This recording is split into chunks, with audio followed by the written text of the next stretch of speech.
This is Dan Gross for the Rochester Indie Musician Spotlight and Three Heads Brewing. I'm sitting down with Chris English, the Rochester resident for the month of April, and keen observers will note that we are not, in fact, in Three Heads, as we usually are. Chris said, hey, I got this really cool practice space, and we said, okay. Let's do it. Let's do it. That was pretty much it. Before we get too far, we are drinking the Rochester Residency Scotch Ale. Cheers, man. Let's give it a little taste.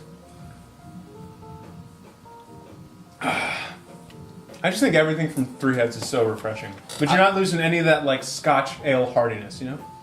This is the best. I know it's like your beer, isn't it? I mean, actually, it is my beer. Thank you, Three Heads, for that. All right, Chris, thanks so much for joining me today, man. Really appreciate it. So one of the cool things about the Rochester Residency is that it's one person with a bunch of different projects, and we'll come back to what all those projects are and what you're doing on a week-to-week basis. But let's get to know you, Chris, a little bit. Can you tell us where you're from and what your early days in music were like? Okay. I'm from Rochester, New York. I come from a pretty big family, but I grew up playing in the gospel world, and stopped playing gospel when I was 15, 16 years old to pursue my music career. Yeah. And, did you start on drums? I started singing, actually. Yeah. And then started playing drums. So at the age of 7, all of that came across where I played drums and so. Right, you just were totally drafted into it, or you actually wanted to do it? I actually wanted to do it because my mom's side of the family were musicians. Right. So I just was like, some of my uncles and, my mom played drums a little bit and she can sing. And, yeah. Now this is something that perhaps is to sate my own curiosity, but for me singing is hard enough. And I'm not coordinated enough to have one limb do a different thing like is required on a drum kit. So it's amazing to me that someone can sing and play the drums simultaneously. And there's a great jazz drummer out there now, Jamison Ross, who's doing a lot of great stuff. But how on earth do you acquire that skill? Is it really as corny as just practicing? Yeah, just practicing. But there was a friend of mine that in North Carolina named Desmond. He was playing the drums and singing. I was like, yeah, I could do that, But I was saying that in my head. But like, he's like way better than I am. But like, thanks for him for doing that. I thought about that idea as soon as I saw him do it, and then I was like, yeah, I need to do that in New York. And you're making it work, man. Yeah, I'm trying to. So what are some of your musical influences? I mean, you mentioned you grew up playing gospel, but what are some of your other major musical influences? I like pretty much everything, from like, my influences, I think like Donny Hathaway, Jimmy Herring, like guitar players also, not just drummers, Steve Gadd, Oh, shout out to Steve Gadd, our man. Rochester. That's right. Bass players, so many, Right. Because, for a musician, it's hard to, Right. Were there any genres you were sort of gravitating more towards, though? When I was younger? Yeah. Pretty much funk. Yeah. It was like pretty much that grabbed me and wanted me to, pursue what I wanted to do. Right. And let's move now to your eponymous project. This is what everyone sort of knows you for, the Chris English Project. Yeah. The English Project. And can you tell us about how that band formed, the cats in the band, and what the English Project is and does?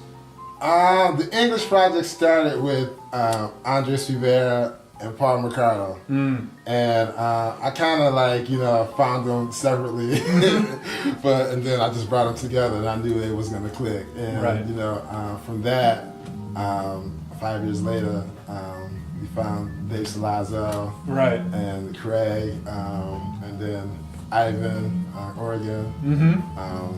Yeah, it's a beautiful thing. It is. It's kind of taken a life of its own over the past 5 years. So can you tell us, one of the ongoing themes with the interviews I'm doing in town, I think what's really cool about this residency is people are getting out of the mindset of, well, okay, it's not this one genre. Like, you don't have to box yourself in one genre in order to sell tickets or to be successful. But what are some of the ideas, concepts, and things that the English Project combines? You have a lot of vocal numbers, you have a lot of instrumental numbers, but can you kind of broad stroke for us what the English Project does? Like style? Yeah. That's really hard. Yeah. I try to we try to, play, whatever, Whatever feels good. Whatever feels good, from funk to rock to jazz to, neo soul to R&B to whatever, whatever feels good to us. Right. And even though it shares your name, are you the one who comes in with all the compositions and ideas? You guys just do it together? No, not at all. Yeah. We do it together, and also individuals bring Got it. their music in. So let's move to the Rochester Residency. Of course, you're doing 4 weeks. Yes? I'm doing 4 weeks. Yeah. I was going to say, you seem very excited about it. I am actually excited about it. Good. So let's go week by week. What do you do in week 1? Week 1 is the English project with a band called Dr.Slothclaw. They're from PA. They like grunge funk. I like it a lot. So I was thinking about maybe us opening and having those guys close out to so people can hear different and that's what I think I'm gonna do for the whole April is have the English project play first. And then have the special guests play second, so people can see different music. No, exactly. You're bringing other people into the fold. And you're expanding the minds of the music community. Yeah. It's not just us. It's everybody. I dig it. What's week 2? Week 2, I have the English project, and then I have an acoustic act, which I don't want to say right now. Oh, it's a secret. I like it. It is actually a secret, and that's going to be pretty awesome. And then the third one, on the 19th, we're going to have a funk night. So funk night with like 70s funk. Oh man. So that's kind of like all the old school sound. Are you bringing anything new to it, or just like 70s it'll be old school and some new school stuff, but I don't, whatever. It's just funk. It's just funk. Just real. And are you doing an album cover show to bring us home? On the 26th, I didn't even ask the guys that yet. You know what I'm saying? So right now, we're just gonna maybe play 2 sets. All right. You never know. Cool, cool, man. I like it. It's sort of it's spontaneity incarnate. You're just gonna figure it out on the go. Yeah, 'cause, I kind of like that actually. Right. On the go, because I want everybody to have their own ideas. Maybe we do like a half of an album. Maybe a half of an album, then another album. You know what I'm saying? So no, that's right. And that's kind of the nice part about any residency in general is that you have a gig, and because you have it, you have the opportunity to experiment. Yeah. All right, man. Yeah. Chris, thank you so much for your time. Really appreciate it. I'm Dan Gross, and you can check out Chris English and the English Project every night, every Thursday at Three Heads Brewing in the month of April. I'm Dan Gross, and I hope to see you out there.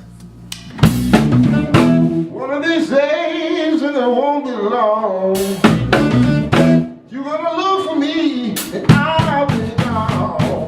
I believe.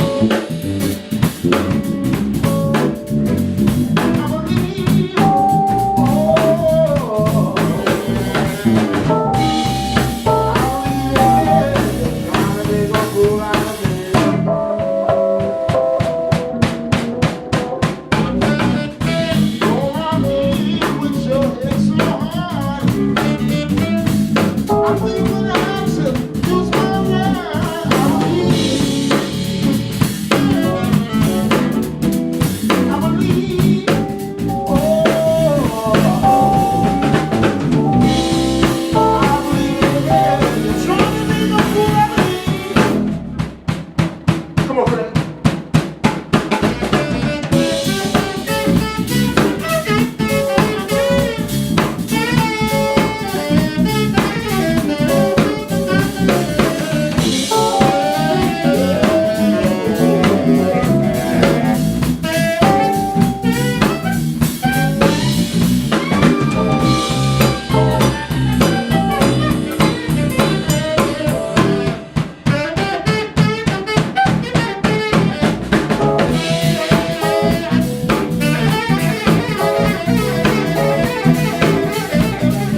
on my neck.